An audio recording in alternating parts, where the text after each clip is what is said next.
Novel निशाचर हवेली, अध्याय 1, विरासत का बुलावा। विस्तृत। संध्या की जिंदगी 24 साल की एक आम लड़की की जिंदगी थी। शहर की आपाधापी, नौकरी की जद्दोजहद और भविष्य के सपने। लेकिन एक रोज दोपहर डाकिये ने उसके दरवाजे पर एक ऐसा लिफाफा पटका जिसने उसकी पूरी दुनिया को उलट पुलट कर दिया। लिफाफा भारी भरकम पुराने जमाने के कागज से बना था, जिस पर कोई पता नहीं था सिवाय एक मोटे काली स्याही से लिखे नाम के, संध्या वर्मा। अंदर एक मुड़ा हुआ दस्तावेज था, एक वकील के दफ्तर से आया हुआ। वकील का नाम था श्रीकांत पाठक, एडवोकेट, राजगढ़। राजगढ़?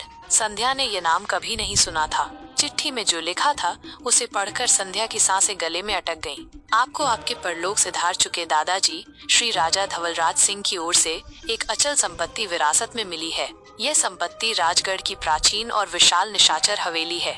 आपसे अनुरोध है कि जल्द से जल्द राजगढ़ पधार कर आवश्यक दस्तावेजों पर हस्ताक्षर करें और अपनी संपत्ति का कब्जा लें। दादाजी राजा धवलराज सिंह। संध्या ने कभी अपने दादा को नहीं जाना था। उसके माता पिता ने हमेशा उनके बारे में बात करने से परहेज किया था, जैसे कोई काला राज छिपा रहे हों। और अब अचानक एक हवेली, निशाचर हवेली, ये नाम सुनकर ही उसके दिल में एक अजीब सी सिहरन दौड़ गई। निशाचर यानी रात के प्राणी, अंधेरे में घूमने वाले। राजगढ़ एक ऐसा छोटा पहाड़ी गांव जहां जाने का कोई सीधा रास्ता भी नहीं था।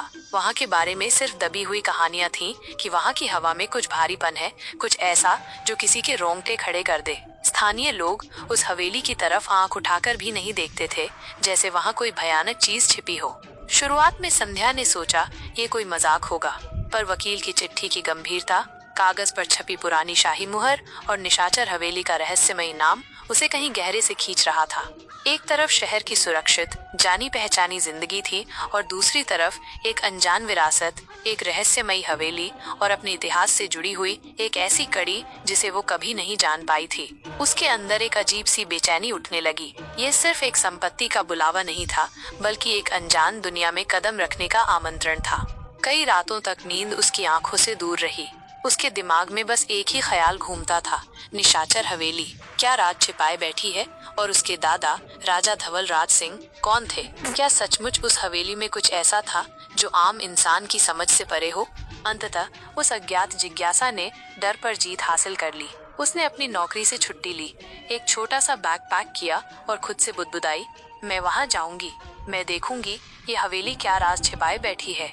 उसे नहीं पता था कि ये सिर्फ एक यात्रा की शुरुआत नहीं, बल्कि उस भयानक रात के दलदल में उतरने का पहला कदम था, जहां से शायद कभी वापसी न हो। दोस्तों, यहाँ पर आप एक पाकिस्तानी ड्रामा हकीकत को देख सकते हैं और इस तरफ देखिए एक Indian horror drama the Zee horror show, और इस तरफ देखिए ईश्वर को ये की एक कहानी इंतज़ार के कुछ एपिसोड। वीडियो को लाइक, शेयर और कमेंट करना ना भूलें। Thanks for watching. और हाँ, चैनल को सब्सक्राइब भी कर देना।